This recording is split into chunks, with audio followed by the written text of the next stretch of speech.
Okay, I hope everybody in the world hears me now and sees me now. I'm Harmen Snel. I'm working since 1981 at the Amsterdam City Archives, which is the archive of the city of Amsterdam. Organizations of archives in every country in the world are different. Uh, the archive where I work is the archive of the city and not of the country, not of other towns, just the city of Amsterdam.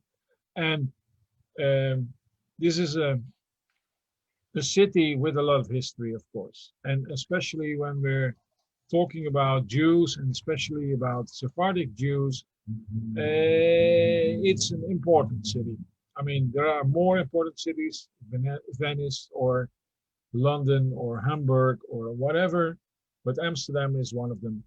And we have large archives, specific Jewish archives, but also not so specific, but that's archives about marriages or notarial archives or archives about justice.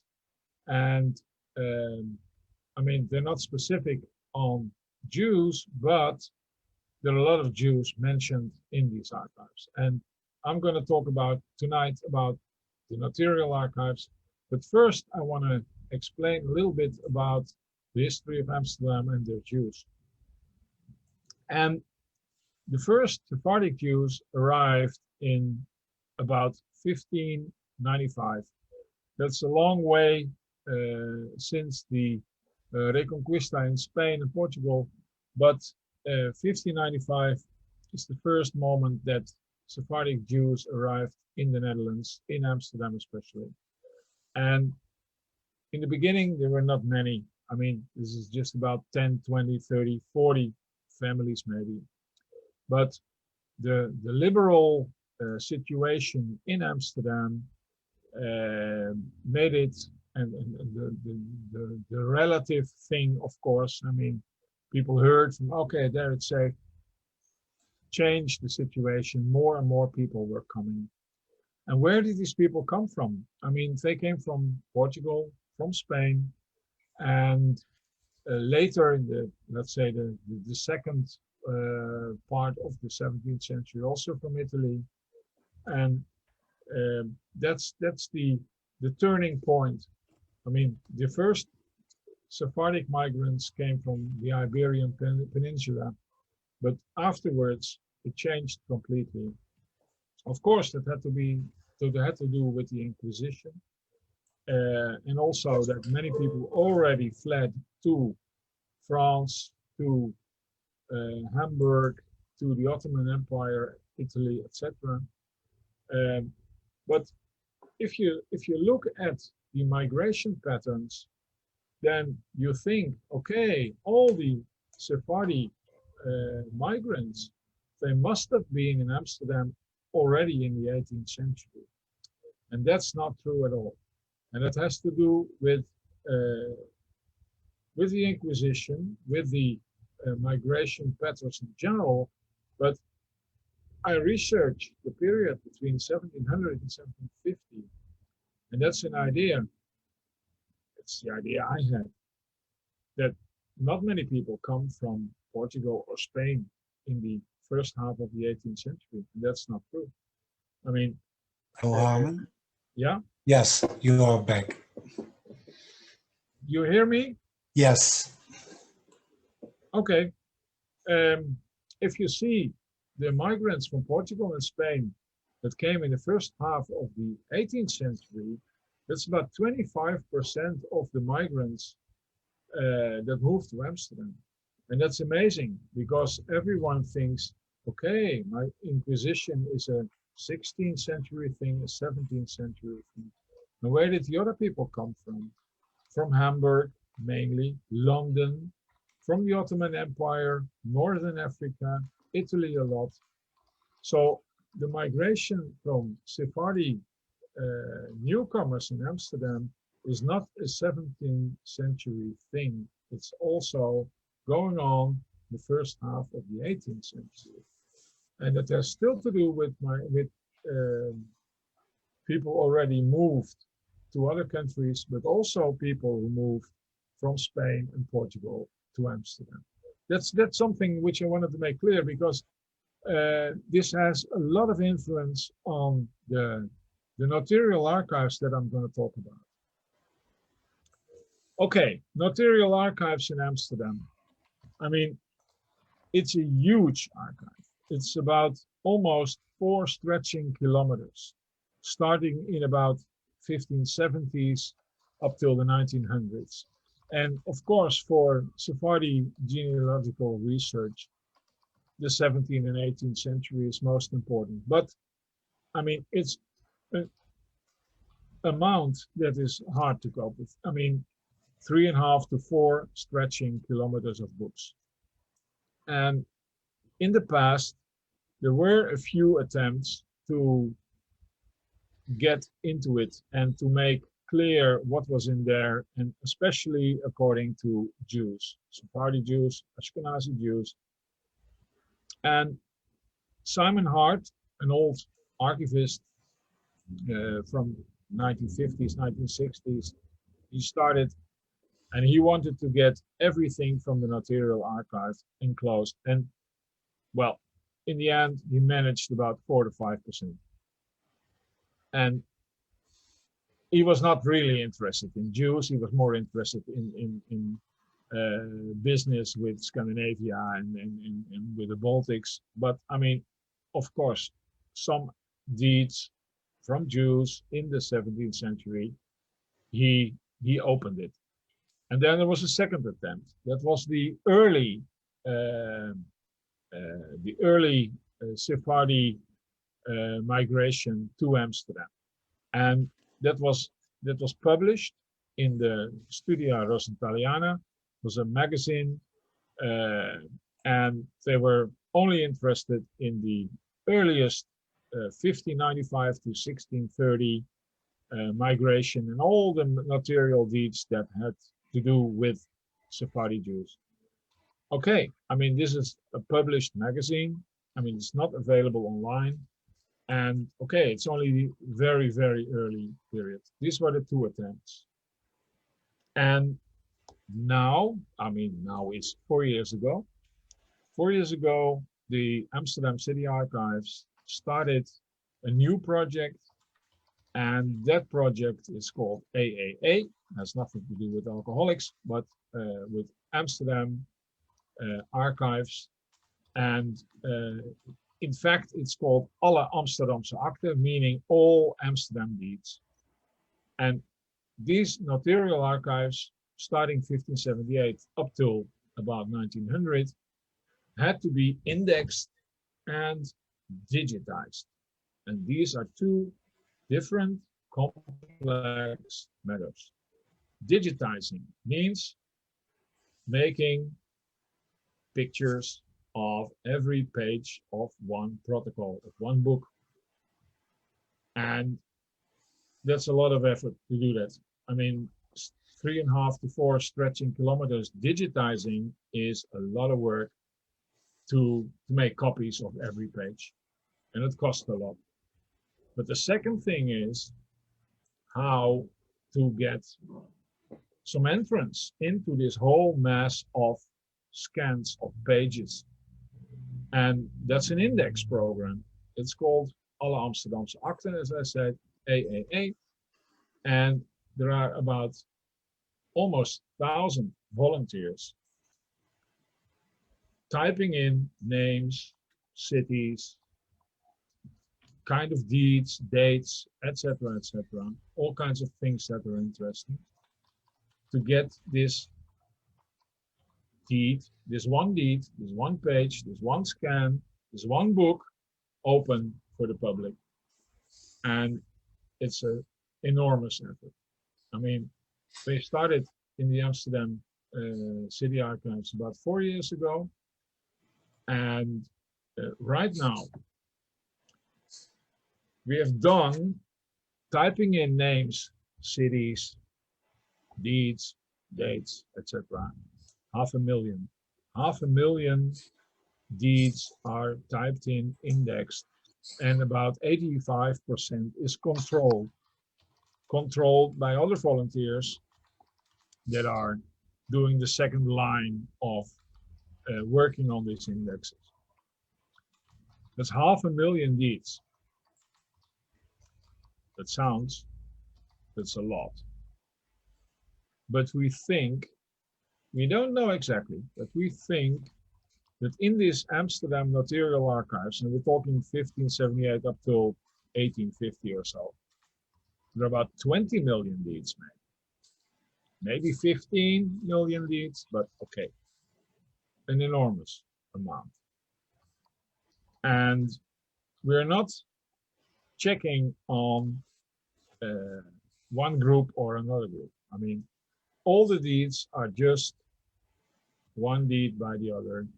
We're not looking at certain interesting groups or so.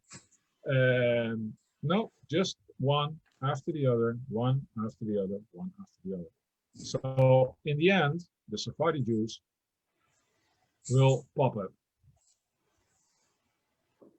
But the only thing I can say now is that we just have a few percent, 5% maybe, done.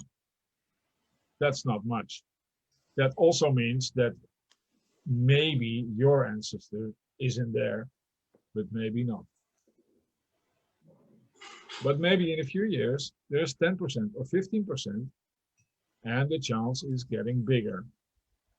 And who are the people who are doing this? We have hundreds of volunteers learning and reading the old handwriting, learning to understand what's the name of a certain kind of deed, how do you read the names, how do you read the dates, how do you read everything which is in there, and we're educating these people. We are having parties with them because we want to celebrate with them because they're doing so much for us.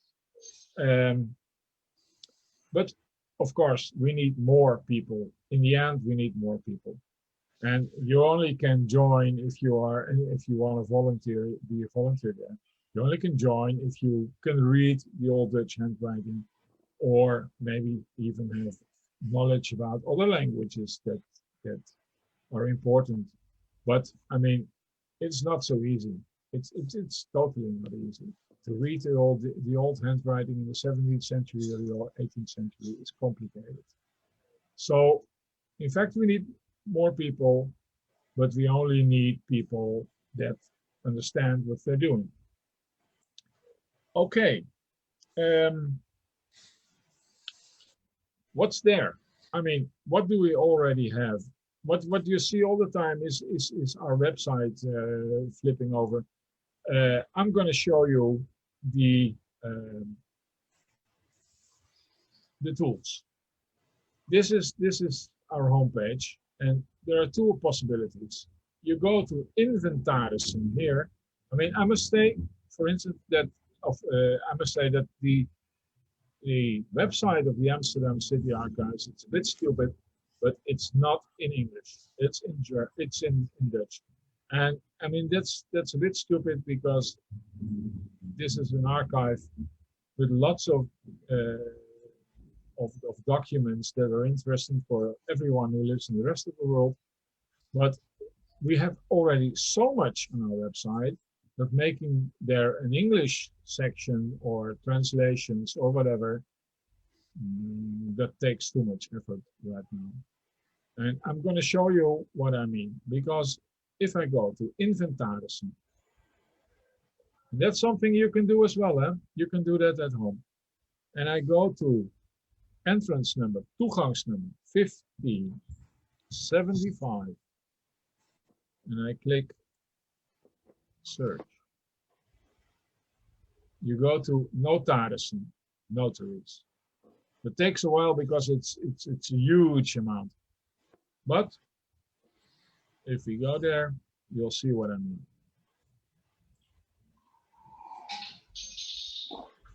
Okay, there we are. Yes. Here are all the notaries. And this is about the 3.5 to 4 stretching kilometers of archive, only of the archive of the notaries. And digitizing of just a section of these archives, we already now have 8.26 million scans, which is only, well, 30%, 40%, something like that. Mhm. And here you see all the notaries coming up, and these are first the oldest one, the old ones, the old ones, the old ones. And if you just go back and just click one inventory number, for instance, just a second. Okay, 1, 3, 5, 6, 4.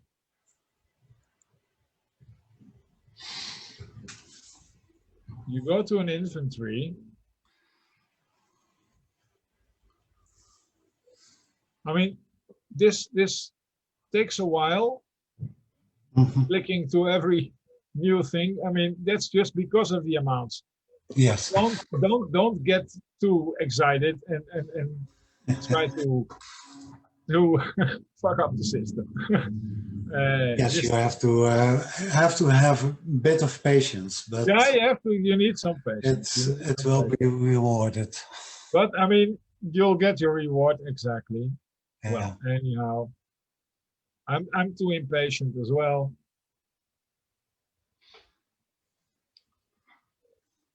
Yeah, it's opening up now. Yeah, it's opening up. I mean, here is one interesting in a notary, Benedict Buddle. He was a genius guy who had himself the knowledge of many languages that were interesting for Sephardi Jews, like Spanish and Portuguese and Italian. But here I have one protocol, and this is just in fact an average thing.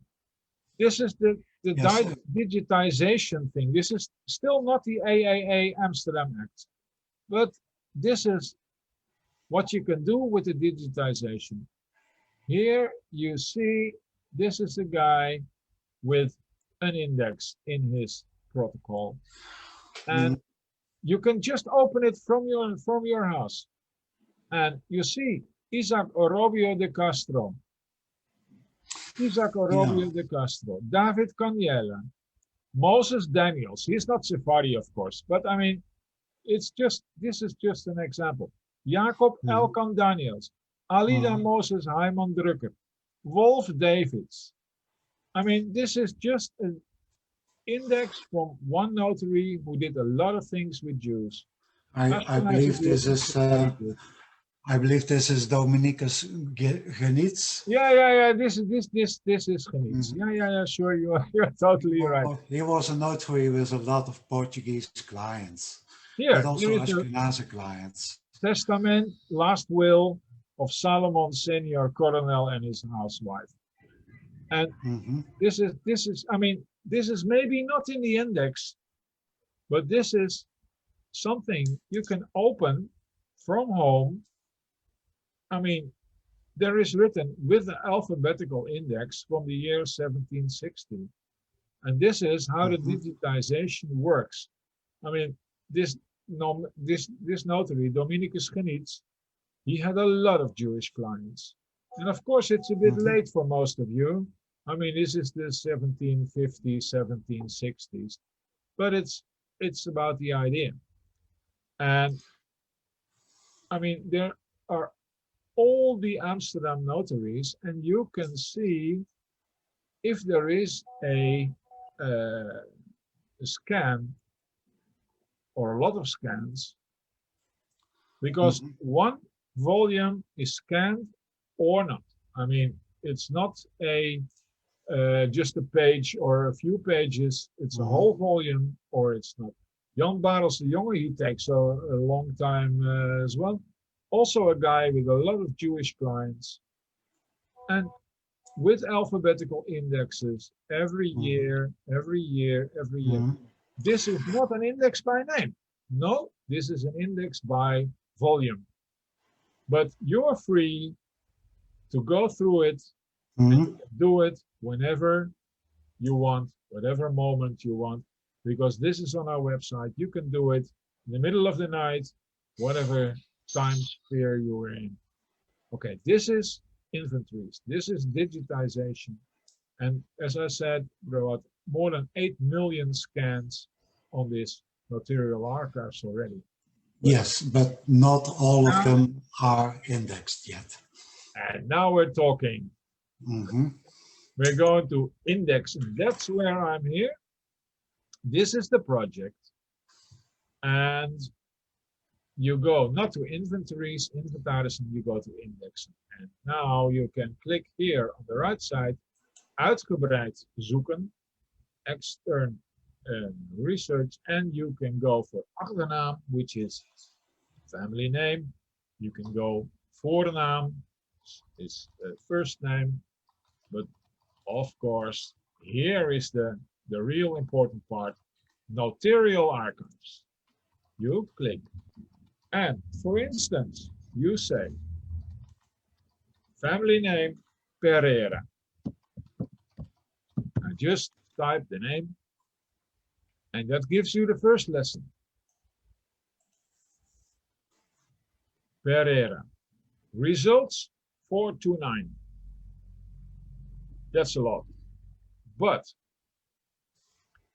in the old days, names were not always written the same way.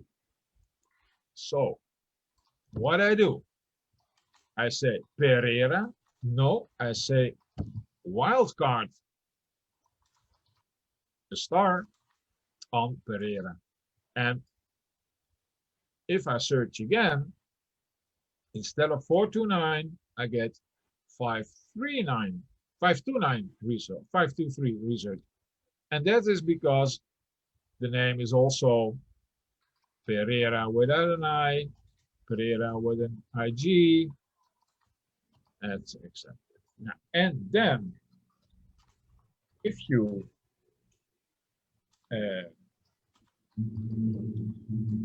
want to make it more easy for your research, you call on datum, date, and you get them in the right order.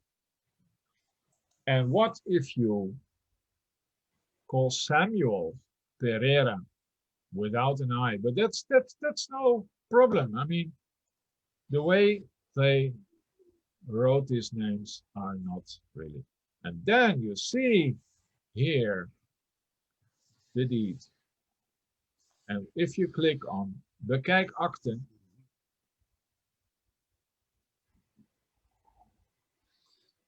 you get the original deed and you can read it. Yeah, and of course there is a problem because this is not the most easiest handwriting. And this deed is about a tobacco seller of Samuel Pereira. And there is one guy who was giving a declaration that he slept there and that he, and that's interesting. Can I go? Yeah, here to the right. I can go to the next page and I go to the next page. This is just an ordinary piece of paper. But here it says that the Eliezer Swab, who was not a Sephardi Jew, but an Ashkenazi, that he stole some tobacco from the cellar of Rembrandt van Rijn, his house. So Eliezer Swab stole tobacco from the cellar where Rembrandt lived, and some Sephardi Jews found out, and he said, okay, I did it with some keys that I got, and that they were not really the proper keys. And there is a declaration from some people who knew and they heard and blah blah blah blah. I mean, it's not an interesting deed, except for the fact that Rembrandt van Rijn is mentioned maybe, but I mean, it gives anyway. It gives a point that Eliezer Swab was there and that the So, and the Sephardi guys who were witnesses, blah blah blah, they were there as well. And this gives nothing for breakthrough in your genealogy. But I mean, the people who are mentioned here, they were there, and that's something, yeah.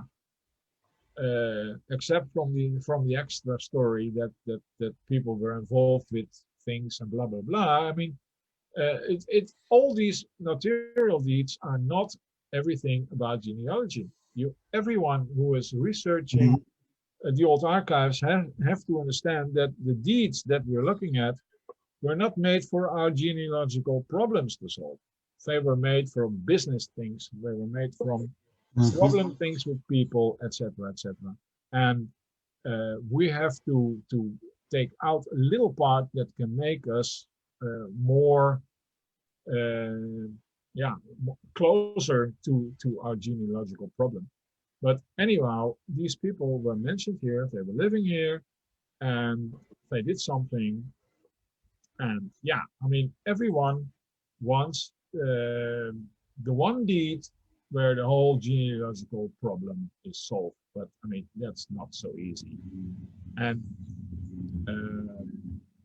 sometimes there is this one deed, but very often it's not.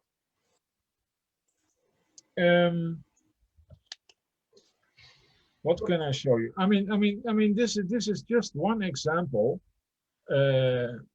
Don't forget the wild card. I mean, that's one thing. If you go for Curiel, which is a very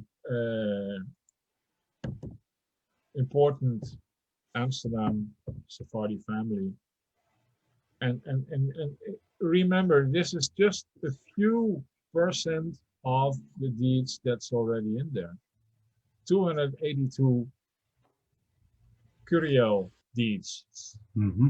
So if everything would have been done, I mean, there would be 10,000 Curiel deeds in there. Yes. I mean, that's okay. And let me check if there is an interesting Curiel. Jacob, yeah, for instance, this one. Okay, then we go back here again, and it's interesting to see, because the notaries, if you're talking about importance for Sephardi Jewish genealogy and history, this deed here is in Spanish, and then there's a new one in Dutch. We're talking 1631 right now. Now we're talking about Lopo Ramirez, which is the alias of Jacob Curiel, and he has some business problems, of course. Also the storehouse, blah blah blah, tobacco, blah blah blah. I mean, but many things are about business, but there's always the human side, the human problem, something about money, something about stolen, something about a quarrel, whatever. And some people came very often to the notary, others didn't so much, but there are so many examples. And you can also see where it's all about. This is about sugar. Yeah, sure. I mean, sugar was one of the things in Amsterdam. The business, well, especially for Sephardi Jews, and Brazil was very important at that time, and the sugar came from Brazil, and the salt came from Portugal, and I mean, that's all what you can find in these deeds. And you can also can say, okay, forget about this name. Check something else. Zoek in alle velden means search all fields. If you type here Livorno or Venice or whatever,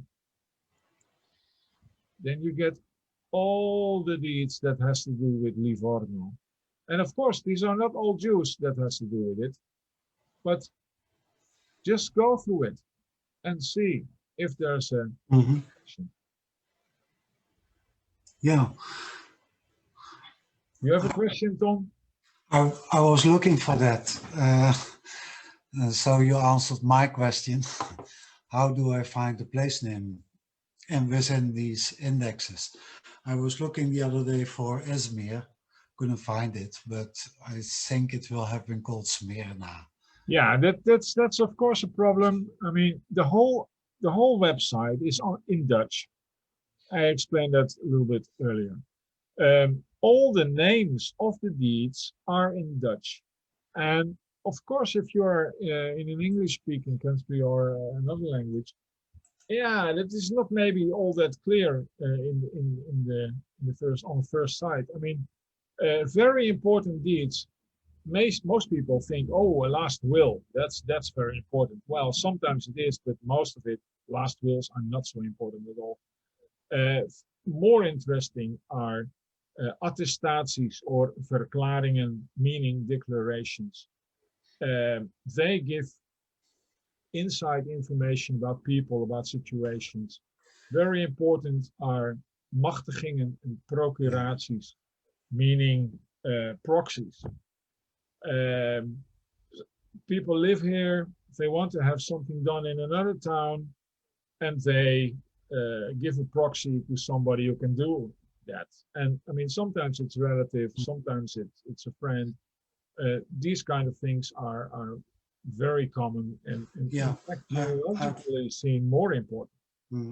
I have a question from Arnold de Vries. Why were these documents lodged with a notary? If I do the business now, I don't go to a notary. It seems to be done a lot more in those days than these days. Yeah, that's absolutely true. Of course, a lot of business was done just in private and just from one person to another, and then it's a matter of we trust you, I trust you. If the trust was not all that good, then you should go to the notary to make everything sure. And that's one thing, that's about a business. But the other thing is, if you have a problem with somebody, now it's different. You can go to the police, you can go to the authorities. But at that time, the 16th, 17th century, no way. The authorities didn't do anything for you. If you had a problem with somebody, if it's a personal problem or a financial problem, doesn't matter. Nobody was doing anything for you, but first you had to go to the notary to make a statement, to make a declaration with witnesses and say, okay, that's the problem with that and that person and that has happened. And once this notarial deed was there, then you could go to the justice section of the city. And it was a financial thing or a personal thing, doesn't matter. Without this notary explanation, nothing was happening. So you find procuraties, you find insinuaties, meaning that's a kind of complaint. And this complaint was made for the notary to make you as the person who was charged to give you the possibility to arrange something financially or whatever, that it's not going to be a court case.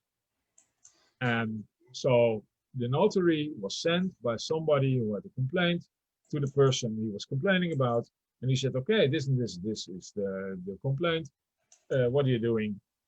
And well, I mean, these are not deeds that really brings you much further in genealogical side, but it gives you an idea about how people were living in Amsterdam with their neighbors, with their Sephardi family, with their yeah, well, with everybody, you Yeah. know. I mean, it gives more information about life in real. Yes. Could you name some notaries that had a lot of Portuguese Jewish clients? You mentioned Badel and Genietz, Yeah, Van der Groe, Van der Rohe, Van der yes. Groe and Van der Brink and Dorper. Uh, These are notaries that had a lot of clients, and it's very important because especially in the 17th century, most of the clients, of many of the clients, I must say, they were not speaking any Dutch. So they wanted to make the important deeds in their home language, in Spanish, Portuguese, Italian, and these notaries, they were having either people who worked for them or they themselves, they had the knowledge of these languages. mhm, So in Bubble, you'll find a lot of deeds in French, a lot of deeds in Spanish. mhm, He knew these languages, and that's the same for Van der Groe. He knew Italian, he knew Latin. I mean, he could mhm, just easily made up deeds in these languages. So a lot of last wills or important deeds, and not so much the business things, but especially the mhm, important deeds, are in Spanish or in Portuguese from these people who migrated to the Netherlands, to Amsterdam. Um, so these are a few, and in the 18th century there are a few more, but I can guess that most people still are thinking about yeah, their 17th century genealogy. Uh, there were not so many, but Badel is then a very good one, and mhm, probably uh, and I must say, I mean, if you look at the Ashkenazi community in the 19th century and early 20th century in Amsterdam, I mean, there were not many of them who were direct descendants from the old Portuguese and Spanish um, mhm, families. There were many more from the later generations who came from Italy, and that's and the people who migrated to the United States, England, etc.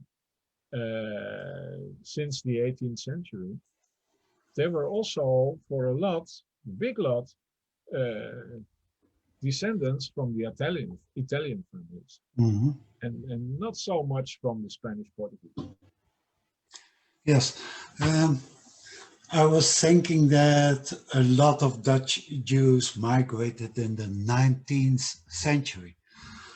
I can imagine that before they left, they would settle family affairs or sell the house. Uh, do you think it's possible that in the 19th century you might find deeds that connect your family in Amsterdam to a family in London or in America or on Curacao? Oh, that's very easy. And these examples are many, many, many. Hmm. Since 1851, there is the registration on where everybody who lived in a city or a village is registered and on their address, and also when they move.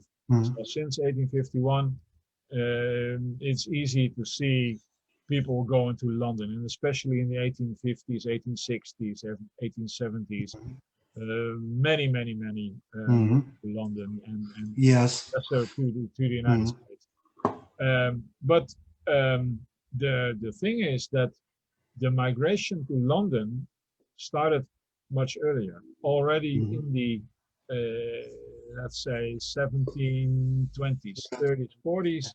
Yes. Amsterdam was not so interesting anymore in a general view. London was popping up, and that was the city to go. You see a lot of people from Amsterdam going to London in the 1730s, 40s, 50s. And you see also that people from Italy who leave their country, they go to London first, and some stay there, and some go to Amsterdam afterwards. But London is more important than Amsterdam since about 1750, and then we had a war in the 1780s with England.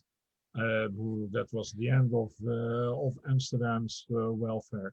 So you see, since the whole 18th century, you see the richer people go into England, and in the 1850s and afterwards, you see the poor people moving to London, and these are the tobacco workers, the cigar makers, and the poor people. Yeah. There's another question, interesting question, I think. Did you see a case of a dispute where in notarial records you can see issues where Dutch law conflicts with Jewish law? Yeah, you see that sometimes, but you don't see that so much in the notarial records, because it was not very nice for Jews to go to the let's say the non-Jewish legislation. I mean, the Jews were not happy when their own people moved to the authorities. So sometimes you see something, but you see it more in the real big problems where justice was involved. I mean, the social Jewish versus Christian or Jewish law versus Christian problems, they were not really done by, not really registered by notaries, but it sometimes was registered by the legal authorities. And this has very often to do with criminal facts, conversion. I mean, since 1618, it was forbidden for Christians and for Jews to try to convert the other group. I mean, of course, this was a law, but I mean, this was not really practiced. So I mean, this happens sometimes. So, but that is a legal thing, not a social thing. And the social thing was more for the notary, and the legal thing was more for the court. Yes. Now, one of the things is, that's another Sephardi thing, but I mean, it's very Ashkenazi, is the umbenchen. I mean, if somebody is really sick, then they can umbench him, and that gives him a new name, and that means that death is leaving his section and things like that. And there are a few things about it, because Jews make a problem. Okay. Now the questions start coming in. Someone wants to know. Okay, let's go. Someone wants the names of those notaries most connected to Sephardi clients, if they can be shared somewhere. I think I can do that on the Sephardic Diaspora Facebook group. There's another question. I have a demographic question. What proportion of the population in general would have used a notary? For instance, poorer people like street vendors, servants. Did they make use of a notary? Yeah, they did. I mean, of course, it's obvious that the rich merchants, they were there very often, and you'll find them plenty. And the poor people, not so much. But I mean, not in the business thing, not in the so much in the prenuptials or last wills, but very often you'll find them in the declarations, because if people, as I said before, there is anything for justice, or in the social hemisphere that people have problem, they have to go to notary before anything is done. So there are a lot of declarations with all the poor people, and yeah, they're in there. I Yeah. mean, they're not coming themselves to do something for business, but they're Yeah. there to complain about the neighbors. Yeah. Next question. Do these notaries mention any particular areas or cities in Spain or maybe Portugal where the earlier Jews came from? In other words, Say the can beginning you again. do the notary protocols mention any particular areas or Oh cities yeah. in Spain or Um, Portugal? yeah. Yeah, well, certainly, but again, why is the deed made up? Has it something to do with our genealogy or with the business that people are talking about? I mean, of course, the possibility is there that some area where people came from is mentioned, and that is then mentioned in a proxy, for instance, or whatever. But there is one thing that I should mention, and there is in Amsterdam the publication of the bans starting 1578, where all the publication of the bans are registered. Jews were in there as well, Sephardi Jews, and they had to give their city of birth, city of origin, and that's the most important thing to get the possibility to go back and research something in Iberia, um, because the place of origin is the thing. I mean, Mhm. sometimes it's mentioned in the notarial deeds as well, but you always have to ask why is this one deed mentioned, one deed one deed made up. I mean, they'll never give clues to their background. Mhm. They will not give their Catholic family name. I mean, that's not done. They Mhm. will have a alias. Sometimes aliases were used in the beginning of the 18th century still. They have their alias, they have their new Jewish name, and they will not mention their Catholic name that they used in Spain and Portugal, because that's dangerous. That's bloody dangerous. So Mhm. Mhm. you won't find it. Yeah. Sometimes the alias is connected to the Catholic name, but I mean that's something that doesn't bring you any further until you'll find something in the Inquisition registration where these people were, yeah, filed Yeah. with names that they used in Western Europe. Okay. Next question. It's an easy one, but an important one.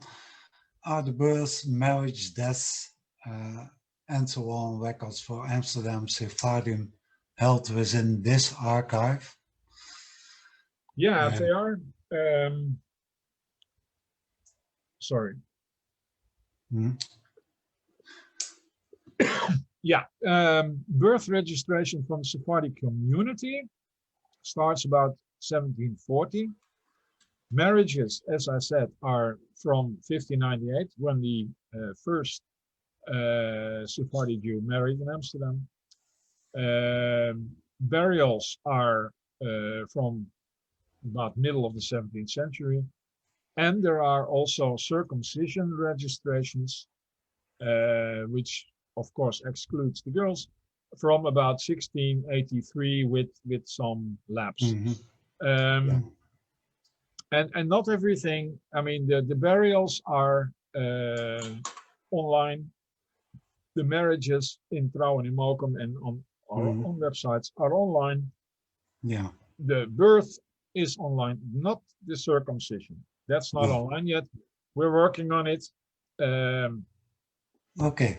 That's nice to um, know. but I mean, it does not go back real much in the 17th century. There is also Mhm. Ketubot from about 1676, something like that. Yeah. Another question is, are these notarial archives also available in England? You mean the Amsterdam? No, no. Are there similar archives in London? Uh, notarial archives? For sure, for sure. Um, But I I'm not an expert on English. disagree. I disagree. I have to disagree with you because in on the mainland in Europe, notarial archives belong to the state, and in England they were private property.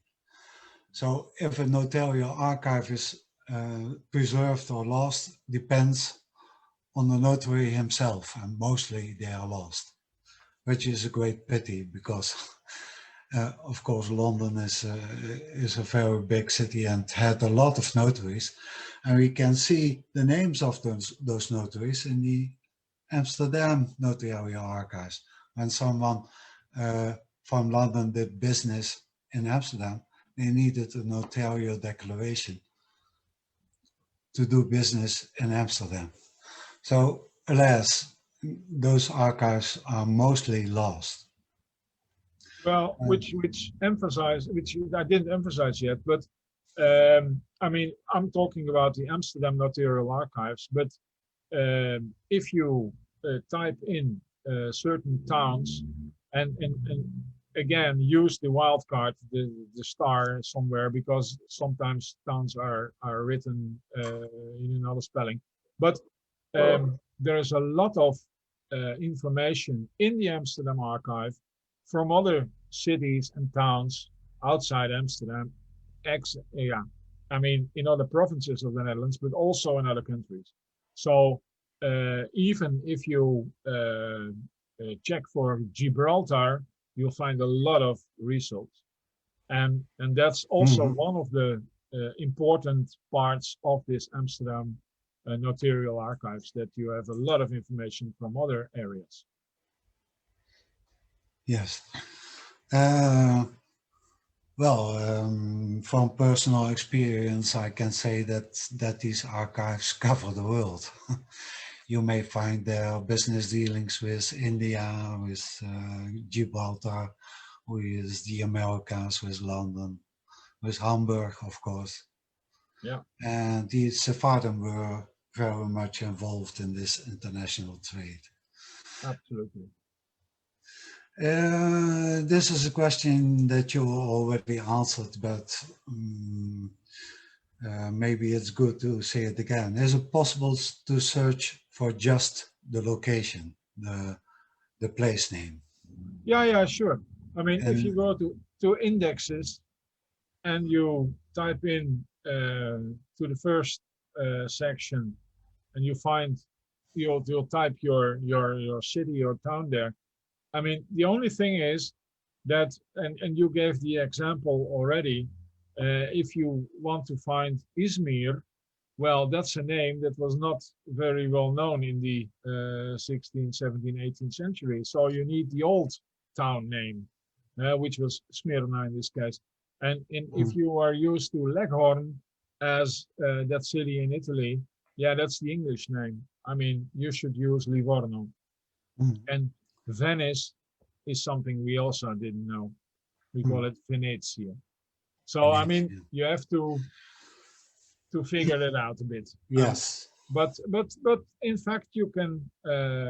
But of course, I mean, Amsterdam was a trade center of Europe, and if you type in Livorno or Venice or whatever, Bordeaux or Rouen, Nantes, I mean, you find a lot of Christians who did a lot of business as skippers, sailors, merchants, etc., with that cities.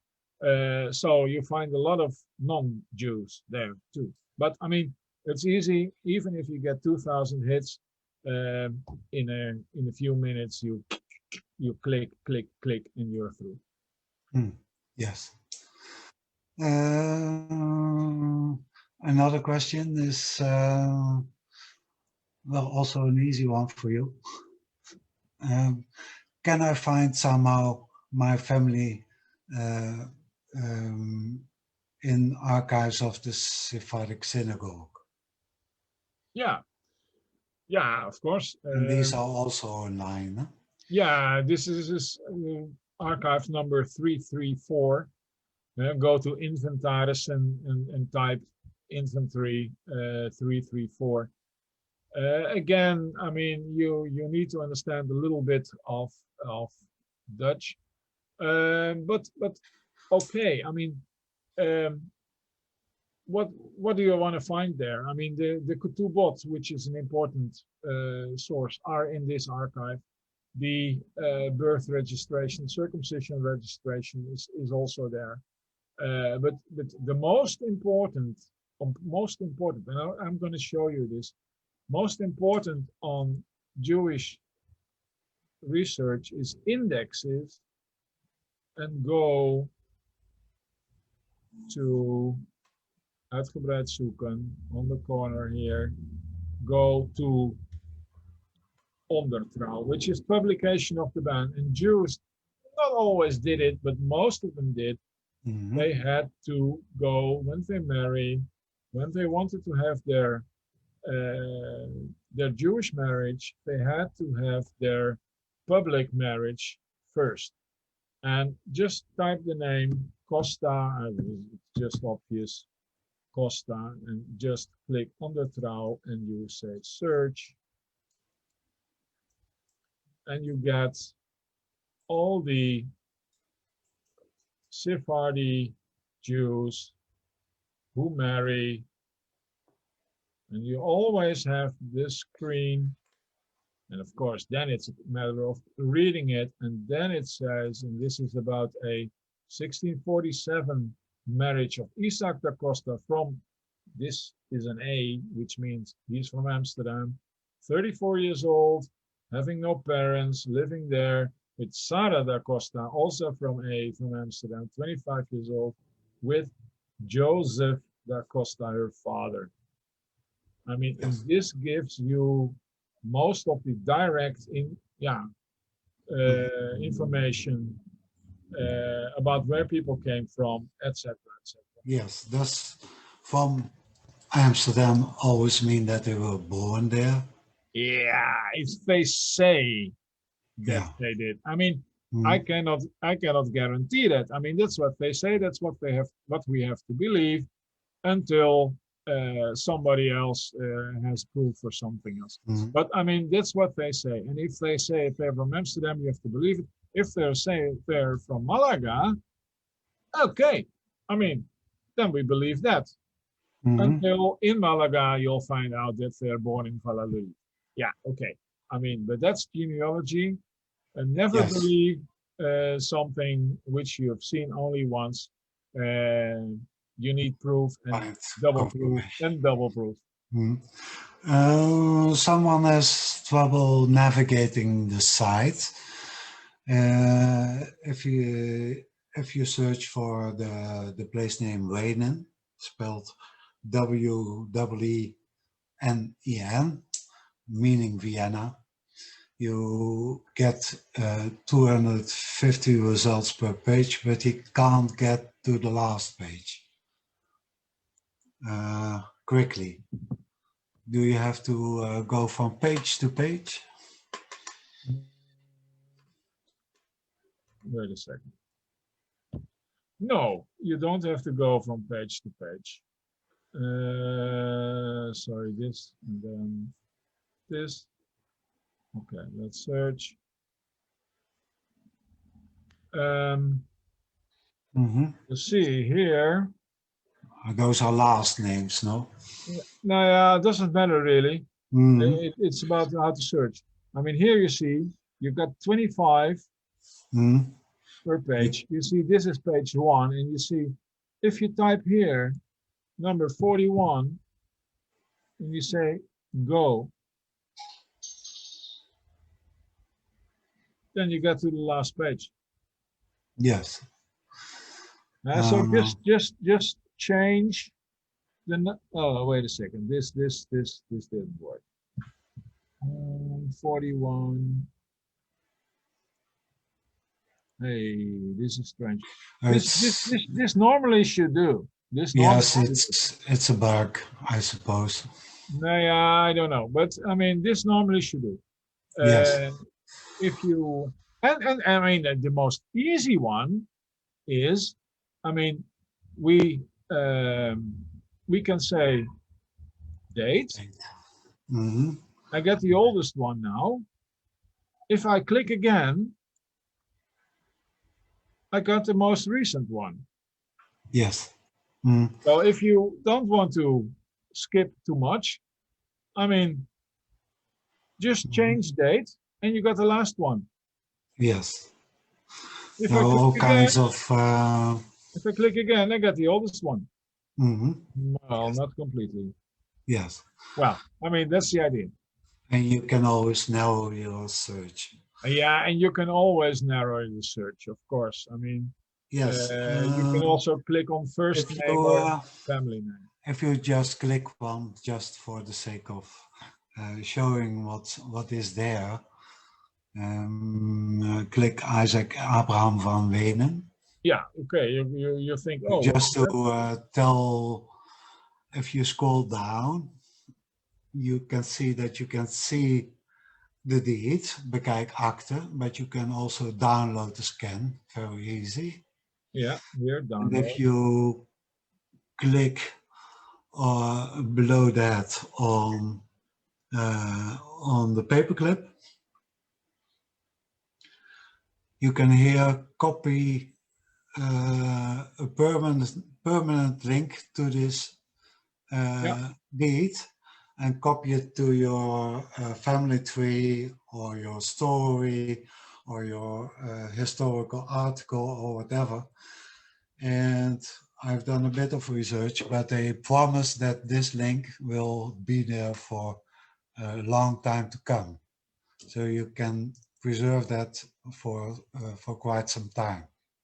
It's and nice thing to know. if you don't believe the Amsterdam City Archives, if you open the page and you go Mhm. here, you can Yes, download the scan, yes. and it comes up here on this, oops, on this On the left point here. below. And then you have downloaded it yourself and you don't have to use URLs or whatever. You still have it on your computer. And as long as your computer is continuing to work, you still have this one deed and it's never get lost. And you can never, whenever you want, you can put it somewhere else. So, Yes. I mean, that's something I would advise. Mhm. Instead of just copying URLs, download that important deed, then it's saved forever For you. for you, of course, but not for the world. But I mean, Uh, the what's more Amsterdam important? archives will be around for some time, I hope. Yeah, sure. But I must say that I mean, this website is going to finish in about half a year, three-quarter year. We got a new website. I mean, it will probably not change very much, and especially not on this notarial archive site. Mhm. But I mean, every time a change has to come, there is a change and it's different and blah, blah, blah. You got to get used to it. But I mean, the deeds, the scans, the index will be there Yes, also in a new situation, anyhow. yes. Oh, I'm looking at other questions. Uh, this is a bit off topic. In places like Suriname, are slaves listed in birth registration? I don't think so. Well, I can say a little bit this. I mean, there are a lot of deeds about Suriname, and there are also a lot of deeds Mhm. about plantations, and of course, there are also deeds about slaves, but of course, no birth registration. I mean, again, why are people are making up deeds for a notary? This has nothing to do with our genealogical research. Mm. So, I mean, it didn't really matter. Sometimes slaves were named, but then it's again a financial thing. Okay. So there is information about slaves in Suriname. Absolutely. Yes. Then I would say last question, or if people type in very fast, we'll take some more. I have a number of references, says someone, to old links that no longer work. can you search the site by scan number at all? Yeah, old links. Yeah, exactly. I've heard this question before. I mean, the website that we have now is a in-between website.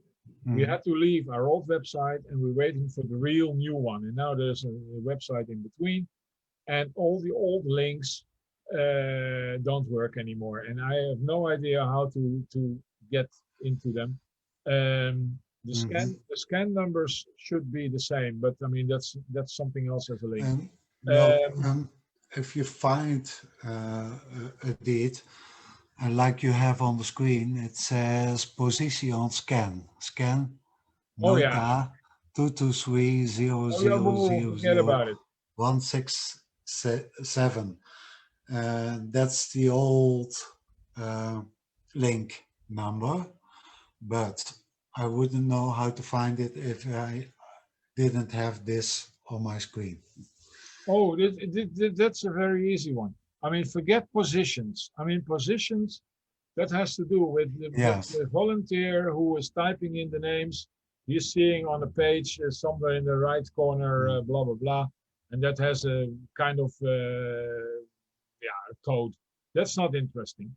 But the position on scan number, which is here, I mean, you see all these names have the same scan number, and this 167, that's the scan number of that one volume, and the volume is 55075. That's the Notarial Archives number, and then inventory number 8328. That's the way it works. And then, if in number 8328, you go to scan 167 and you find this deed. The position you should forget, because that's where it's somewhere on the page. That's not interesting.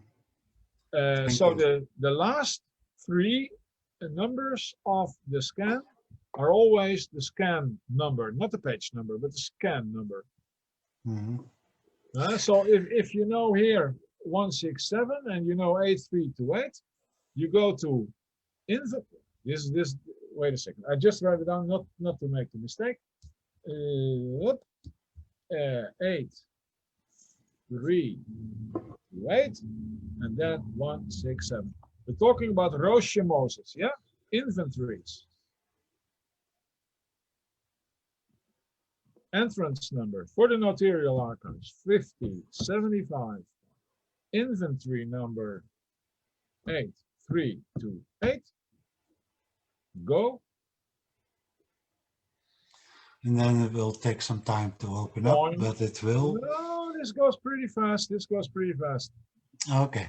Put on your dancing shoes. That's what Clifton Chenier said. Yeah, of course, it takes a little bit. I mean, we're talking about 8 million scans, and 8 million scans. Okay, there he goes. Now we. So I have a question about that. Will it speed up in the future? Are you working on that? I mean, look, we are already there. Yeah. And I mean, now we. I mean, this goes pretty fast, doesn't it? Yes. Now we're here. Now I go do this. Now here I say, okay, scan 167. Go. And this, we are there. Roosje Moses. I mean, how fast do you want to have this?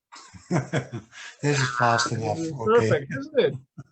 This goes seconds. It's on the evening late. Yeah, but this is only seconds, and people on the other side of the world can do this as well, as fast as I can. Yeah, it's great. One last question. The best way to contact you, is that still your website? Do you have a website, or do you have an email address? Yeah, well, I have a website myself, but preferably at my work, which is h.snel@amsterdam.nl. I'm typing it in as we speak. h.snel@amsterdam.nl. and I put it in chat. Yeah, sure. So I if mean, you have any questions, you can approach Harmen, yeah, and he and will. I must say one thing. I'm not going to support you with whole family trees Mm, because that's impossible unless you wanna pay for it, and it's not too complicated. Um, but general questions, you're most welcome. okay. There's another question about the archives of The Hague and Rotterdam. Are they online? I can confirm that. The Hague is the most terrible archive in the world, I would say, especially in the Netherlands. And they have almost nothing online. Where do you live, Tom? In The Hague. Oh, sorry. Nah, The Hague is pretty poor. Rotterdam has a lot Mm, online, but not so much into Jews. And there well, were no Sephardi Jews living there, almost no Sephardi Jews. So in The Hague did, but they did. But I mean, The Hague is, as I said, I think everything diminishes to nothingness compared with Amsterdam. no. I mean, New York or London or Paris, they don't have archives like yours. No, but The But Hague when has a it lot comes like to, ours. Mhm. The Hague has a lot, but they are not Yes, but giving me any work on it. they do have a, a system like yours, scanning on demand. So if you see something that you like, you can ask for it to be digitized. This goes for Amsterdam too. If you see something that's not been digitized, you can ask for it by filling in your email and then wait 4 months and it will be there. Yeah, And in The Hague, it takes a bit longer. yeah, and the big difference is that if you apply in the Amsterdam City Archives for digitization, it took a few weeks or a month or a bit longer. But once it's done and it's a whole volume, not just one page, but the whole Yes. volume, Mhm. then we put it on our website. And the Yeah. difference in The Hague is that they get your question and they say, okay, we're going to digitize it, but they're not going to put it, the whole volume, on the website.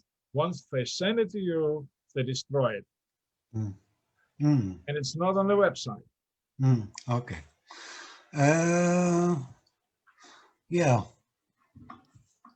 The on chat are now mostly thank yous uh, for your talk. Thanks a lot. Informative talk. Someone wants to know how to navigate to 334, the Portuguese Jewish Archive. You Oh, I can can show you maybe, easily. yes. Um, And thank you thing to is, enlighten us. Excellent program. And they do an amazing job with responding to digitizing requests. Very that's interesting. Thank you. And David, good luck with your hand. Many, many thanks. And very helpful introduction. Sandra de Marchena, maybe you know her, said you have made it a lot easier to navigate the website. okay. That's exactly where it's all about. And Yeah. and if we, for the last thing that I'm gonna do tonight, if you go to the homepage and you just type Amsterdam City Archives or whatever, you'll get there. You got the homepage, and then you get to three lines. It's inventory, indexes, and beeldbank. Beeldbanks are the pictures of the photographs or whatever. But inventories, that's just the whole amount of one archive with eventually scans. Indexes is what I showed. I mean, that's type in a name, type in a place, type in a certain Mm, source. But the inventories, that's where you find whatever this archive has to offer you. And toegangsnumber here in the middle, that's the 333, the 334 thing. Here you can sign Portuguese or whatever. Yeah, don't do that. Topic. we But remember 334. If you put in here 334 or 5075 for the Notarial Archives, then you get directly to the inventory of the archive of the Portuguese Israelite community. And then you get all the... Yes, and it's important to remember that you have to click on these pluses to open up the archives. To open to get into the next part of the tree. And for instance, administration of the members. And yeah, of course, I mean, you have to search some Dutch words like birth, geboorte, besnijdenis, circumcision, etc. I mean, that's because we're not in English. I mean, as I said earlier. Yeah. But here you get the circumcision registration. And again, I mean, a lot of newcomers in there. So, and people don't forget, I was shocked when I saw the early 18th century circumcision registration, how many adult men had to be circumcised. Yes, and it's quite possible that these came from Portugal or Spain directly. Of course, they did. Yes. Yeah, sure, absolutely. I mean, it's usually registered there as well. This is a bit late one, but I get just as an example. The last thing I'm going to show you. Oh yeah, this one here. We're talking about 1699. Just as an example. This one was 21 years old. Jacob de Abraham Dias Continuo, idade de 20 años. 11 years. I mean, these are not old men, but I mean, there are also people from 87 who are circumcised. 38 years. It was not without risk. Maybe if they got a bottle of wine very close by. Okay. No, not without risk, but when you're 87, there's no problem, I would say. Yes. Okay, anyhow, but I mean, these are the circumcision registration, not indexed yet, but very easy to just do page by page just to check them. Well, thank you, Harmen. We are very much obligated to you for explaining all this, and hopefully more people will find their ways to this wonderful archive, and hopefully some people, those who understand a bit of Dutch, will want to sign up as volunteers for Alle Amsterdamse Akten. Maybe you could show us how to get there as a last saying. There you can sign up as a volunteer, or otherwise we will put it on Facebook. Yeah, well, we got here Vele Handen, and Vele Handen is the platform. If you go to the volunteers, and there are a lot of projects, but of course the other ones I won't promote that much.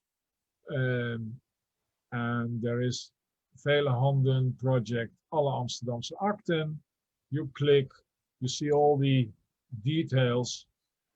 This takes a while, of course, but I mean, here you can sign in, and it also means that you don't have to do as a volunteer, the most complicated 17th century things. You can also, if your paleography is not that good, you can say, okay, do me 18th century, the easy ones.